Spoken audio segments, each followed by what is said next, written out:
आपने अक्सर सुना होगा कि साफ सफाई रखना और गंदगी ना फैलाना अच्छे संस्कारों का लक्षण होता है, लेकिन क्या आपको पता है कि आपके घर से कैसा कूड़ा निकलता है? शायद आपको इसके बारे में पता नहीं होगा, लेकिन कूड़ा भी आपके सफाई वाले संस्कारों के बारे में बहुत कुछ बताता है। अगर आप भी अपने घर से निकले प्लास्टिक, बचे हुए भोजन, सड़े हुए फल, सब्जियां और बाकी की चीजें एक साथ कूड़ेदान में फेंक देते हैं, तो इसका मतलब यह है कि साफ सफाई को लेकर आपके संस्कार अच्छे नहीं हैं। और अगर आपके शहर में इस कूड़े के मैनेजमेंट की व्यवस्था नहीं है, तो इसका मतलब यह है कि वहां के सिस्टम के संस्कार भी कूड़े के नीचे दब चुके हैं। भारत में वायु प्रदूषण, जल प्रदूषण और ध्वनि प्रदूषण पर तो बातें होती रहती हैं, लेकिन कोई भी सॉलिड वेस्ट पोल्यूशन यानी कूड़े और कचरे से होने वाले प्रदूषण पर बात नहीं करता, जबकि यही कूड़ा न सिर्फ हमारे वातावरण में जहर घोलता है, बल्कि नदियों को भी प्रदूषित करता है। इस कचरे की वजह से कई तरह की बीमारियां फैलती हैं, लेकिन कोई भी इसकी तरफ ध्यान नहीं देता। मीडिया में भी इसके बारे में अक्सर चर्चा नहीं होती है। पर्यावरण मंत्रालय के मुताबिक भारत में हर साल 620 लाख टन कचरा पैदा होता है। इसमें ई वेस्ट और हैजार्डस वेस्ट शामिल नहीं है। 620 लाख टन कचरे में 56 लाख टन प्लास्टिक से पैदा होने वाला कचरा और 2 लाख टन बायोमेडिकल कचरा होता है। भारत में हर व्यक्ति प्रतिदिन 400 ग्राम कचरा पैदा करता है। आपको जानकर बहुत हैरानी होगी कि 620 लाख टन कचरे में से सिर्फ 70% कूड़ा ही इकट्ठा किया जाता है, यानी करीब 190 लाख टन कचरा अलग अलग जगहों पर ऐसे ही बिखरा रहता है और प्रदूषण फैलाता है। भारत में हर वर्ष पैदा होने वाले 620 लाख टन कचरे में से सिर्फ 430 लाख टन कचरा ही इकट्ठा होता है और इसमें से भी सिर्फ 30% यानी 129 लाख टन कचरे से ही खाद बनाई जाती है, उसे रिसाइकल किया जाता है या फिर उससे बिजली बनाई जाती है। बाकी का कचरा डंपिंग ग्राउंड्स में भेज दिया जाता है। यहाँ ये धीरे धीरे एक बड़े पहाड़ की शक्ल ले लेता है। आपने अपने शहरों में कूड़े के इन ऊंचे ऊंचे पहाड़ों को जरूर देखा होगा। जब आप इन डंपिंग ग्राउंड्स के पास से गुजरते हैं तो वहां आपको असहनीय दुर्गंध झेलनी पड़ती है। छोटे शहरों को तो छोड़ ही दीजिए, देश की राजधानी दिल्ली भी इस बीमारी से परेशान है। कूड़े के पहाड़ों की तस्वीरें दिल्ली की पहचान बन गई हैं। लेकिन क्या आपने कभी सोचा है यहां जो कूड़ा जमा हो रहा है वो आखिर जाएगा कहां? Centre for science and environment के मुताबिक वर्ष 2047 तक दिल्ली अपने ही कूड़े के नीचे दबने लगेगी। सीएससी के मुताबिक दिल्ली के सबसे बड़े भलसवा डंपिंग ग्राउंड की क्षमता 11 वर्ष पहले यानी 2006 में ही खत्म हो चुकी है। इसी तरह दिल्ली के सबसे पुराने गाजीपुर डंपिंग ग्राउंड की क्षमता 15 वर्ष पहले यानी सन 2002 में ही खत्म हो चुकी है। क्षमता के पैमानों पर ओखला डंपिंग ग्राउंड भी 10 साल पहले एक्सपायर हो चुका है। लेकिन फिर भी दिल्ली के इन कूड़ाघरों की ऊंचाई हर रोज बढ़ती जा रही है और अब यहां इन डंपिंग ग्राउंड्स की ऊंचाई 50 मीटर तक पहुंच चुकी है। ये ऊंचाई कुतुब मीनार से सिर्फ 23 मीटर कम है। कुतुब मीनार की ऊंचाई 73 मीटर है।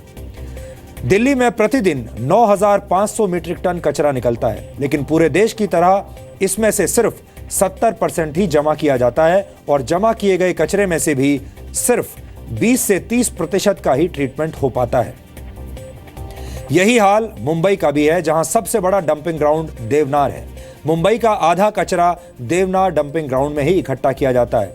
यह भारत का सबसे पुराना और सबसे बड़ा डंपिंग ग्राउंड है।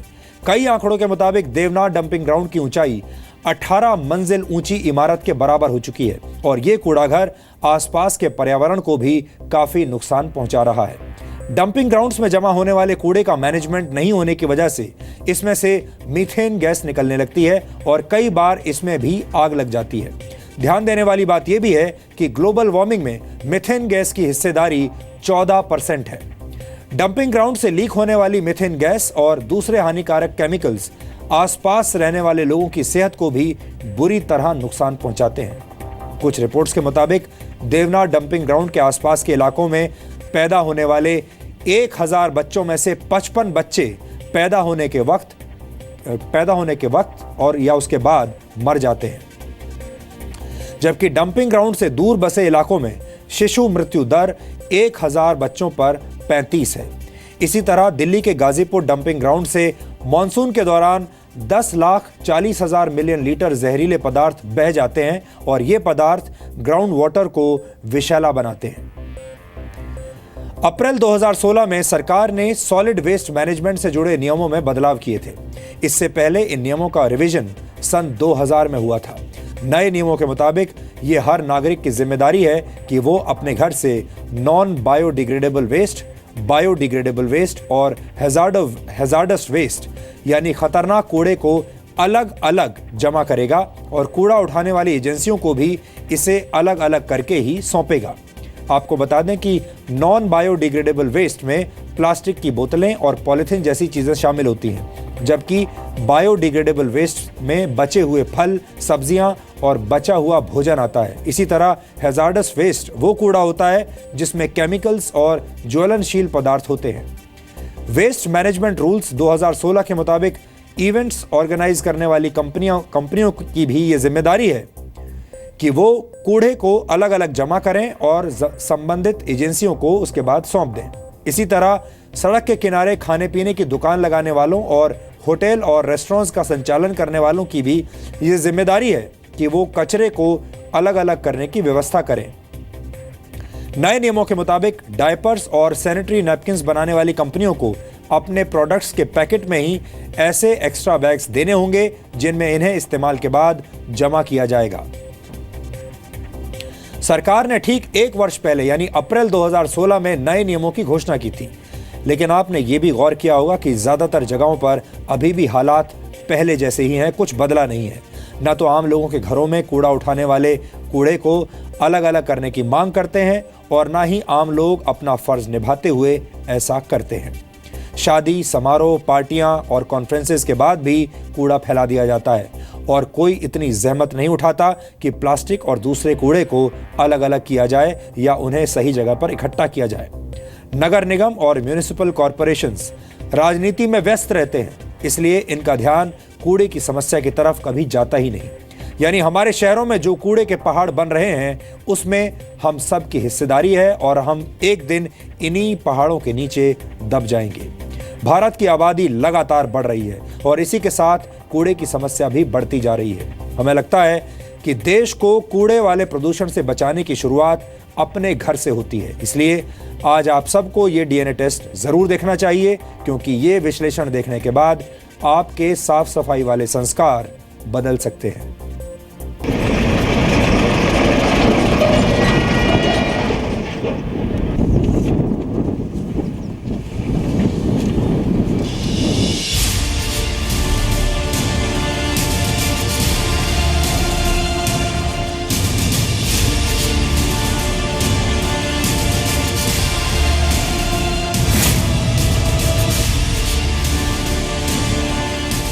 अगर कूड़े के इन पहाड़ों के सामने सेल्फी खींचकर सिस्टम को टैग कर दिया जाए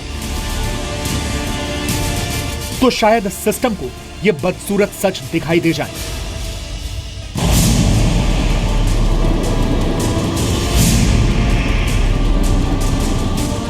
यह पहाड़ किसी पक्षी विहार का हिस्सा नहीं है, बल्कि यह देश की राजधानी दिल्ली को दुर्गंध और बीमारियों के समंदर में डुबाने वाले पहाड़ हैं। और इनके ऊपर मंडराते ये चील कव्वे सिस्टम की सड़ी गली सोच को नोच नोच कर आईना दिखा रहे हैं। ये पहाड़ एक न एक दिन गिर जाएंगे और इनके नीचे सैकड़ों जिंदगियां दब जाएंगी।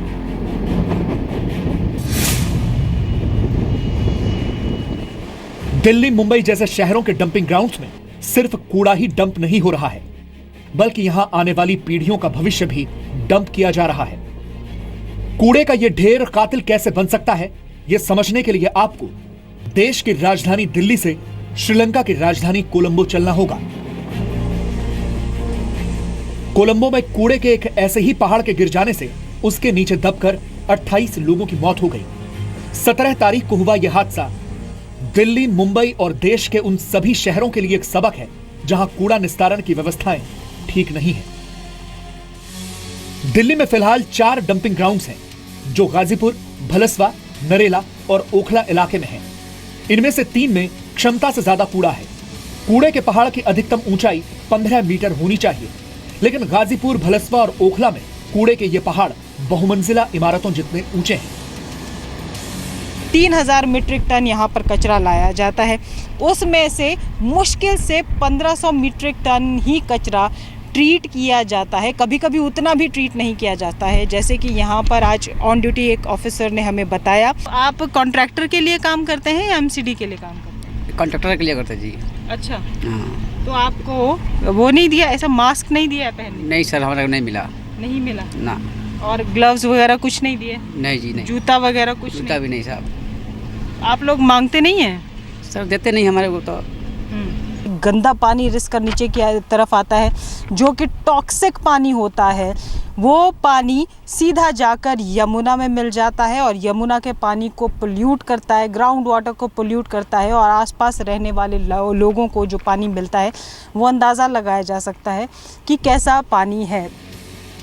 एमसीडी के मुताबिक गाजीपुर का डंपिंग ग्राउंड एक लैंडफिल साइट है, यानी यहां आने वाले कूड़े का वैज्ञानिक तरीके से निस्तारण होना चाहिए। लेकिन सच यह है कि यहां आधा कचरा भी ट्रीट नहीं हो पाता।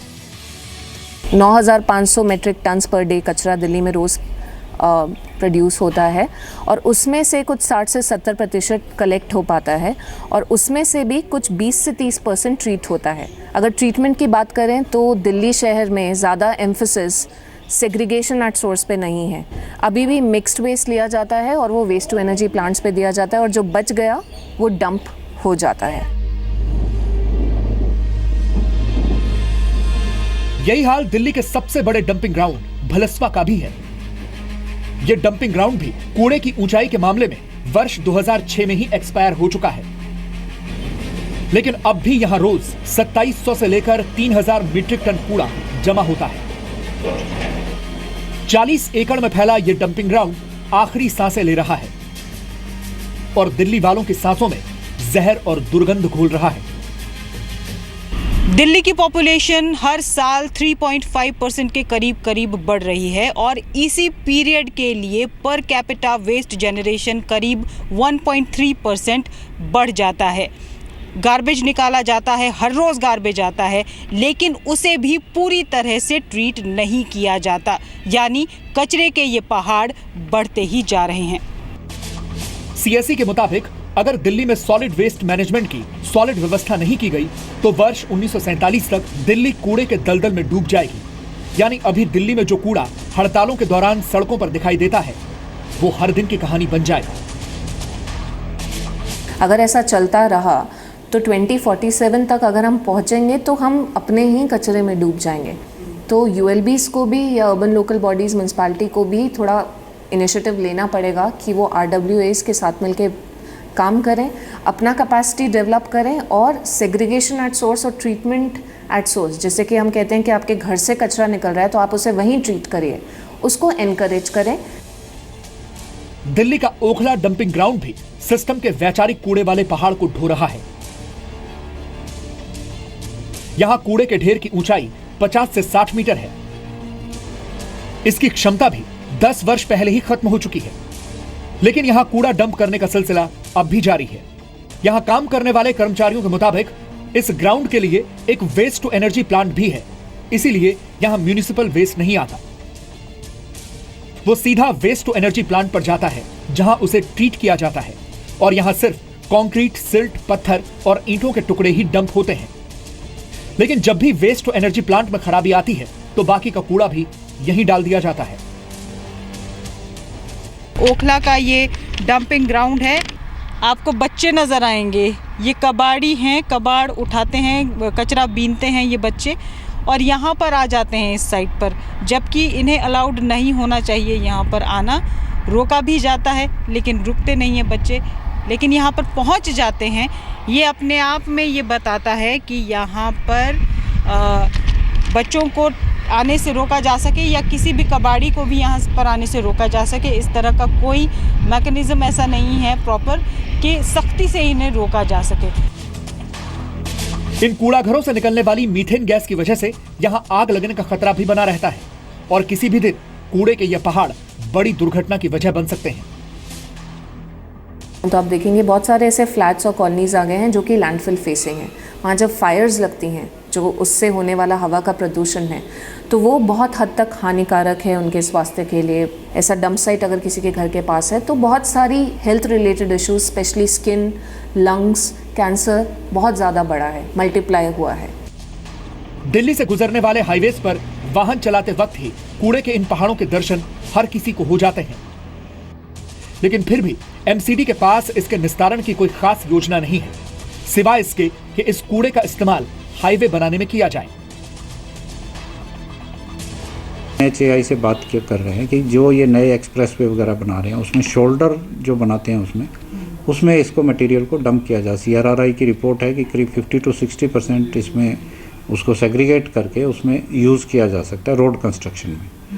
तो उनसे बातचीत चल रही है। दूसरा, हमने एक ग्लोबल टेंडर किया है कि कोई भी अगर नई टेक्नोलॉजी वर्ल्ड ओवर अवेलेबल हो जो इस डंप को ख़त्म कर सके या इस गार्बेज को यूज़ कर सके। जो आगे हम टेंडर कर रहे हैं वो सब सेग्रीगेटेड वेस्ट को ही वहाँ से उठाएंगे। जो ऑर्गेनिक है वो तो कंपोस्ट में जाके साथ के साथ ख़त्म हो जाएगा। उसके अलावा जो इनऑर्गेनिक है वो लैंडफिल साइट पे जाएगा, वहाँ पे उसका वेस्ट टू एनर्जी में कन्वर्ट होगा। और बिल्कुल जो लास्ट 5 to 10% बचता है उसका भी आगे जो नया टेक्नोलॉजी आ रहा है उसका कि ब्रिक्स वगैरह बना के फ्लाई ऐश टाइप उसको भी डिस्पोज कर देंगे, ताकि जीरो वेस्ट आगे आने वाली टेक्नोलॉजी है कि जीरो वेस्ट डिस्पोजल, मतलब डंपिंग जो है कुछ बचेगा ही नहीं। दिल्ली के 4 डंपिंग ग्राउंड्स की तरह मुंबई के 3 डंपिंग ग्राउंड्स भी लोगों की जिंदगी में जहर घोल रहे हैं। देवनार डंपिंग ग्राउंड में तो हालात कई बार बद से बदतर हो चुके हैं, लेकिन हमारा सिस्टम किसी बात की परवाह नहीं करता। इस वक्त की फंक्शनल साइट्स में से 3 की कैपेसिटी खत्म हुए 10 साल से ज्यादा हो चुका है। अगर दिल्ली और मुंबई जैसे शहर आने वाले वर्षों में कूड़े के पहाड़ के नीचे दब गए तो हमारी आने वाली पीढ़ियों को सिर्फ दुर्गंध, बीमारियां और घुटन ही नसीब होगी। निवृत्ति मोहन के साथ ब्यूरो रिपोर्ट, जी मीडिया, दिल्ली। पर्यावरण मंत्रालय के मुताबिक वर्ष 2030 तक भारत में प्रतिवर्ष पैदा होने वाले कूड़े की मात्रा 2.5 गुना बढ़कर 16 करोड़ टन हो जाएगी, जबकि वर्ष 2050 तक भारत में आज के मुकाबले 7 गुना ज्यादा कचरा होगा और इस कचरे की मात्रा होगी 44 करोड़ टन। आप सोच रहे होंगे कि जब भारत में इतना कचरा, इतना कूड़ा पैदा होता है तो फिर सड़कों पर हर जगह कूड़े के ढेर दिखाई क्यों नहीं देते। हालांकि कुछ जगहों पर दिखाई देते हैं, लेकिन ज़्यादातर जगहों पर नहीं दिखते। तो इसके लिए आपको कूड़ा इकट्ठा करने वालों को थैंक यू कहना चाहिए। ये लोग ना सिर्फ आपके घर का कचरा जमा करते हैं बल्कि उसका वर्गीकरण भी करते हैं। ये एक अनऑर्गेनाइज्ड सेक्टर है, फिर भी ये लोग बड़े ऑर्गेनाइज्ड तरीके से कूड़ा और कचरा इकट्ठा करते हैं। इसलिए अब सरकार भी इन्हें संगठित करने की योजना बना रही है, जिसके तहत इन्हें वैज्ञानिक तरीकों से कचरा उठाने की ट्रेनिंग दी जाएगी। यहाँ हम आपको एक और जानकारी देना चाहते हैं। आपके घरों से जो कचरा निकलता है उसे 3 तरीकों से मैनेज किया जाता है। पहला तरीका है इस कूड़े से खाद बनाना।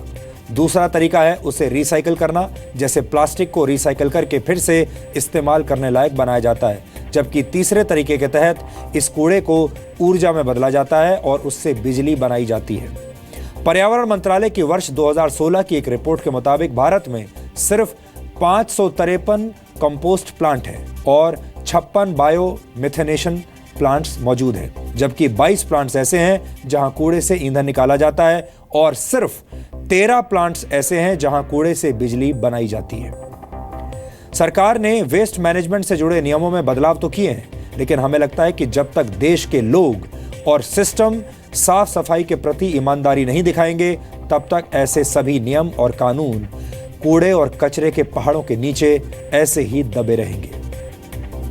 यहाँ पर हम आपको ये भी बताना चाहते हैं कि एक एनिमेशन आपको दिखाना चाहते हैं, जिससे आपको जानकारी मिलेगी कि जब आप अपना कचरा घर से बाहर रखें तो आपको कैसे रखना चाहिए। देखिए, ये 3 डस्टबिन हैं, इसमें अलग अलग क्लासिफाई करके आपको अपने घर का कचरा इस तरीके से डस्टबिन्स में रखना चाहिए। एक में खाने और सब्जियों और फलों का जो वेस्ट होता है वो होता है, दूसरे डस्टबिन में प्लास्टिक होता है और तीसरे में केमिकल्स और हैजार्डस वेस्ट होता है। और अब आपको आपके काम की एक जानकारी देते हैं जो कि आपके जीवन में काम आ सकती है। गूगल ने अपने ऐप गूगल अर्थ का नया वर्जन लॉन्च किया है। यह पुराने गूगल अर्थ से कई मायनों में बेहतर है। गूगल अर्थ के इस नए वर्जन को गूगल ने न्यूयॉर्क में अर्थ डे इवेंट के दौरान लॉन्च किया। गूगल अर्थ के इस नए वर्जन में वॉइस सर्च फीचर जोड़ा गया है, जिससे आप बोलकर गूगल अर्थ पर कुछ भी सर्च कर सकते हैं। इसके अलावा गूगल अर्थ के नए वर्जन में 3D व्यू फीचर भी जोड़ा गया है। इससे आप किसी भी शहर को ड्रोन कैमरे की नज़र से देख सकेंगे। हालांकि ये फीचर सभी शहरों के लिए उपलब्ध नहीं है। अगर आपके मन में दुनिया घूमने की इच्छा है या आप घर बैठे भी दुनिया घूमना चाहते हैं और आप किसी कारण से वहाँ खुद नहीं जा पा रहे हैं, तो आप गूगल अर्थ की मदद से घर बैठे ऐसा कर सकते हैं। घर बैठे दुनिया के किसी भी हिस्से को देख सकते हैं। अब डीएनए में एक और ब्रेक का वक्त है और इस ब्रेक के बाद हम आपको आज के इतिहास के बारे में बताएंगे।